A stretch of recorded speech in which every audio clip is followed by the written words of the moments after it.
Presiden Prabowo Subianto menegaskan bahwa agenda pembekalan kepada jajaran menteri dan wakil menteri Kabinet Merah Putih di Akademi Militer Magelang, Jawa Tengah tidak bermaksud militeristik, melainkan untuk menyelaraskan kedisiplinan dan kesetiaan pada bangsa dan negara.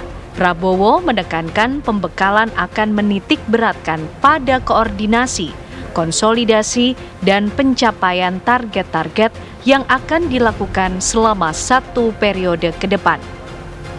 Dalam pengarahan itu, Prabowo menyampaikan sejumlah hal penting, di antaranya fokus dan komitmen masing-masing kementerian dan lembaga untuk bekerja mengentaskan kemiskinan, makan bergizi gratis, pemberantasan korupsi, swasembada pangan hingga swasembada energi. Saya tidak bermaksud membuat tenaga militeristik salah. Bukan itu. Dalam ini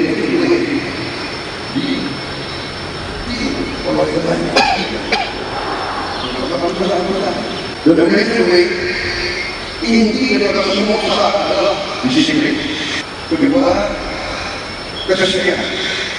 Benar-benar meningkatkan saudara tidak setia kepada Prabowo, setia kepada bangsa dan negara Indonesia. Saya ini mengatakan untuk mempertahankan bangsa dan negara, setia kepada kita semua. Lantas, apa oleh-oleh yang diperoleh para menteri usai mengikuti pembekalan di Magelang? Apa makna pernyataan Presiden bahwa kegiatan di Magelang bukan kegiatan militeristik, namun penanaman nilai disiplin dan kesetiaan kepada negara? Lantas komitmen disiplin apa yang dimaksud Presiden? Tim TV One mengabarkan.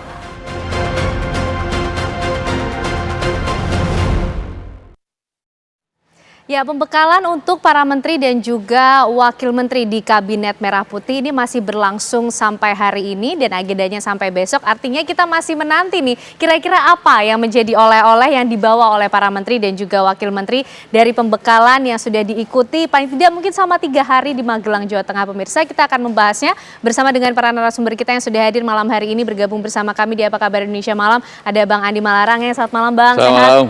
Dan juga bergabung Mas Riandika, pengamat politik kita di Universitas Bakri. Mas, apa kabar? Malam. Sehat ya, Mas? Kabar baik, sehat. Dan juga bergabung bersama kita ada Mas Dede Prayudi, Mas Uki, tenaga ahli utama Kantor Komunikasi Kepresidenan. Mas Uki, selamat malam. Halo, selamat malam Mas Uki. Selamat malam Mbak Ken. Oke, baik. Mas Uki, ini kan masih Ya, sampai selamat malam, besok Mbak ya. Ken. Oke, Mas Uki, ini kan masih sampai besok kembalinya para menteri dan juga wakil menteri dari pembekalan. Tapi sebenarnya tujuan utamanya dari pembekalan ini apa sih kalau bukan agenda militeristik seperti yang disampaikan oleh Pak Prabowo Subianto, Presiden Republik Indonesia?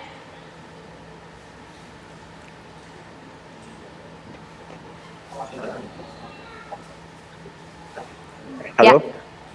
Mas Uki, bisa mendengar suara saya? Ya, sorry. Ya, sekarang dengar. Oke, Sorry, tadi agak baik. terganggu. Mas Uki, jaringannya. jadi agenda pembekalan untuk Ya. para menteri dan wakil menteri kan masih berlangsung, masih sampai besok agendanya. Tapi Masih, Pak masih. Prabowo menyatakan bahwa ini sebenarnya bukan agenda militeristik, tapi tujuannya sebenarnya apa sih, Mas Uki? Oke, kita kan nggak bisa melihatnya sepotong demi sepotong. Ini semua adalah serangkaian kegiatan yang memiliki tujuan untuk menguatkan Kabinet Merah Putih. Jadi nggak bisa dilihat simpul by simpul. Jadi yang pertama, ketika Pak Prabowo ini masih menjadi seorang presiden terpilih, ya, para calon menteri saat itu yang sekarang sudah dilantik itu kan sempat ya diundang ke Kartanegara. Nah, di Kartanegara di situ Pak Prabowo sudah memastikan dulu ya para calon menteri ini dengan mengatakan misalnya ya, kamu nggak boleh ngerampok uang rakyat, kamu nggak boleh korupsi, kamu nggak boleh menggunakan kewenangan kamu untuk kepentingan pribadi atau golonganmu. Nah, ini yang pertama ya. Lalu yang kedua, terjadi pembekalan yang berikutnya itu di Hambalang ya. Jadi kalau yang di Hambalang ini adalah capacity building atau pengayaan materi atau perluasan wawasan. Nah, di Hambalang itu terjadi perluasan wawasan untuk 3 aspek pembangunan ya. Yang pertama itu adalah ekonomi, ya. Yang kedua adalah wawasan tentang geopolitik, dan yang ketiga adalah tentang artificial intelligence dalam kaitannya dengan penggunaan digitalisasi untuk tata kelola pemerintahan yang transparan. Kurang lebih seperti itu ya. Nah, kalau yang di Hambalang itu lebih kepada kepala atau wawasan ya. Sementara kalau yang di Magelang ini lebih kepada hati, kepada mental gitu kurang lebih. Jadi di sini ya dibangun harapannya ini team building ini dapat terbangun. Jadi tidak boleh lagi ada sekat-sekat psikologis di antara para anggota kabinet. Terutama ya kita kan mengingat bahwa ini mereka-mereka yang berada di kabinet Merah Putih ini berasal dari latar belakang yang berbeda. Atribusinya banyak banget. Ada yang politisi, ya politisi aja warnanya udah beda-beda nih gitu. Ada yang pengusaha, ada yang aktivis, ada yang akademisi, dan lain-lain. Kurang lebih seperti itu ya. Sehingga disinilah mereka diharapkan dapat membangun chemistry, membangun kekompakan, membangun rasa saling memiliki, membangun keteraturan. Jadi keteraturan yang dimaksud di sini adalah si A ya tahu kapan bergerak, ya si B tahu kapan bergerak. Jadi nggak ada yang bergerak duluan, nggak ada yang bergerak terlalu terlambat, sehingga terdapat sebuah gerakan-gerakan di antara kementerian ini yang membentuk sebuah irama yang kompak, sebuah harmoni yang baik ya sebagai satu institusi besar yaitu pemerintah gitu. Dan pemilihan Magelang sendiri ini karena Magelang memiliki sejarah panjang ya tentang perjuangan bangsa ya, sudah berabad-abad ya. Kemudian juga Magelang ya juga seragam ya, ini kan bagian dari retreat ya. Retreat itu sebenarnya Mbak Ken itu sudah lazim ya dilakukan oleh pemerintahan-pemerintahan ketika ingin memperkuat menteri-menterinya, kabinetnya ya. Ini sudah terjadi dari abad 19, abad 20 ya hingga sekarang ya. Negara parlementer, negara presidensil ya, yang parlementer misalnya UK sudah sering melakukan ini ya, Australia. Presidensial Amerika Serikat juga melakukan ini. Yang terakhir tahun 2024 itu adalah Kanada ya, pemerintahan Kanada juga baru saja melakukan ini. Dan retreat atau retreat ini memang ada berbagai macam metode. Tapi kalau misalnya kita melihat sejarah yang ada di belakang-belakang ini, sebagian besar memang pemerintahan itu menggunakan metode the military way. Karena di sini satu yang ditekankan adalah team building ya, yang kedua adalah kedisiplinan. Kita bisa lihat ya, kalau di hari pertama kemarin ya, Pak Prabowo atau Presiden Prabowo itu sampai di lapangan duluan gitu. Memang nggak ada yang dimarahin sama Presiden Prabowo ya, tapi beliau sudah memberikan salah satu contoh leading by example gitu. Jadi mereka-mereka yang berada di kabinet ini diharapkan bukan hanya mampu menjadi orang yang dipimpin, tapi juga memimpin organisasinya masing-masing, yaitu kementerian lembaganya masing-masing. Dan kita lihat hari ini ya, mereka-mereka yang menjadi anggota kabinet Merah Putih ini sekarang datangnya lebih dulu daripada Presiden Prabowo. Ini artinya penghayatan ini sudah mulai masuk ke relung mereka. Jadi tidak hanya mengetahui, tidak hanya memahami, yaitu ada di otak, tapi juga penghayatan yang ada di hati. Demikian, Mbak Ken. Oke, Bang Andi, kalau melihatnya seperti apa agenda yang disiapkan Pak Prabowo Subianto untuk para menteri dan juga wakil menterinya di kabinet ini? Kalau tadi juga sudah sempat disinggung, masuk ini kan latar belakangnya macam-macam. Termasuk juga kalau politisi benderanya warnanya macam-macam, tapi jadi satu di merah putih. Gimana Bang Andi? Ya, ini kan seru juga ya kita lihat ya, pakai loreng-loreng dan ada baris-barisnya sedikit. Diakmil pula langsung. Diakmil pula. Tapi ini biasa sebenarnya dalam organisasi modern, baik itu swasta, perusahaan-perusahaan maupun juga sektor organisasi macam-macam, termasuk organisasi mahasiswa. Ada yang namanya sekarang namanya outbound.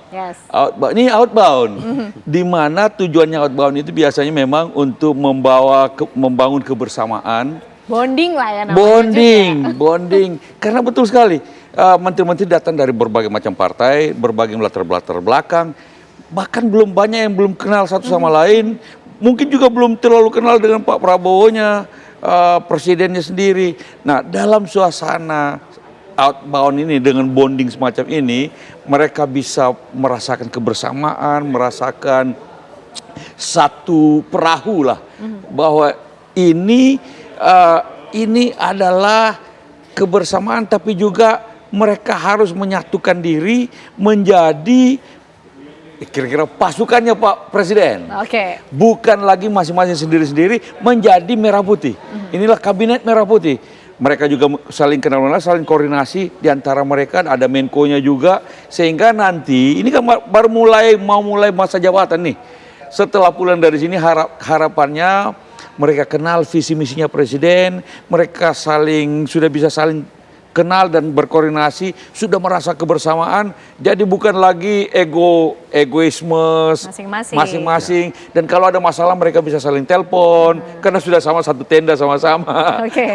Nah, setelah ini mereka bisa menjalankan tugas, harapannya menjadi lebih teamwork ketimbang perorangan. Itu dari kacamata Bang Andi Malarangeng. Kalau dari Mas Ri, melihatnya gimana nih Mas? Nampaknya Pak Prabowo menyiapkan agendanya ini sangat detail dari awal, kemudian dipanggil para calon menteri, calon wakil menteri, kemudian dipersiapkan pembekalan sampai dengan agendanya sepadat ini di Magelang, di Akmil, Jawa Tengah.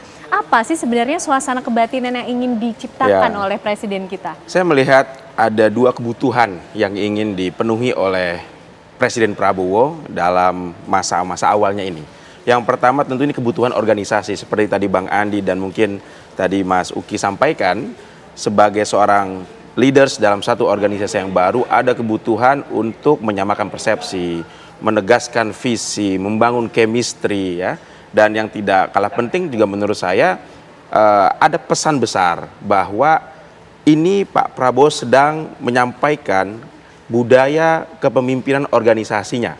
Ya, kita tahu bahwa latar belakang Pak Prabowo yang tumbuh dan berkembang dalam karir militer tentu memiliki budaya leadership yang berbeda dibandingkan dengan presiden-presiden lainnya. Dan setiap presiden punya stylenya masing-masing. Tentu sebagai seorang pemimpin, seorang presiden, Pak Prabowo merasa butuh untuk menyampaikan kepada timnya bahwa, hey, ini adalah karakteristik kepemimpinan saya. Kita harus saling mengenal dan saya juga perlu mengenal bagaimana karakteristik tim saya. Jadi ini banyak positifnya tentu sebagai sebuah event di awal-awal kepemimpinan presiden dan kabinetnya. Yang kedua yang tidak kalah penting menurut saya adalah kebutuhan politik, Bang Andi. Kebutuhan politik apa? Bahwa tadi disampaikan para menteri ini ada yang ketua umum parpol, ada yang ketua di masing-masing organisasinya. Mungkin juga ada yang sudah lebih senior duduk di kabinet dibandingkan dengan Pak Prabowo. Tapi once Pak Prabowo dilantik sebagai presiden, dengan event ini Pak Prabowo ingin menyampaikan kepada menterinya bahwa the only leaders in this organization adalah saya. Tidak ada matahari kembar di sini. Dan itu yang tidak bisa dilakukan oleh Pak Jokowi di periode pertamanya karena apa? Karena ada Bu Megawati di situ. Di sini Pak Prabowo ingin menunjukkan bahwa tidak ada matahari kembar. Dia commander in chief. Ya. Statement ada di situ ya berarti ya. Pilihan Akademi Militer ini juga memang penting untuk Pak Prabowo, Presiden Prabowo yang memperlihatkan bagaimana nilai-nilai patriotisme, nilai-nilai kejuangan yang ada di Akademi Militer. Karena yang bersejarah. Kebetulan beliau juga alumni Akademi Militer. Dia ingin memperlihatkan bahwa kita tentara itu kalau berjuang untuk tanah air kalau perlu mati. Nah ini juga kabinet ini juga harus betul-betul memperjuangkan kepentingan rakyat, kepentingan bangsa kalau perlu mati. Menarik. Tapi itu nih, barangkali nilai-nilai yang ingin disampaikan. Tapi yang pasti agenda pembekalan dengan ala-ala militer ini menjadi satu momen yang bersejarah sekaligus menarik. Termasuk juga yang kita ingin tahu, kira-kira juga disampaikan tidak sih ada do and doesn't-nya untuk para menteri dan juga wakil menteri. Tapi nanti dijawabnya Mas Ri, Mas Uki dan juga Bang Andi. Usai jeda kami kembali untuk Anda pemirsa.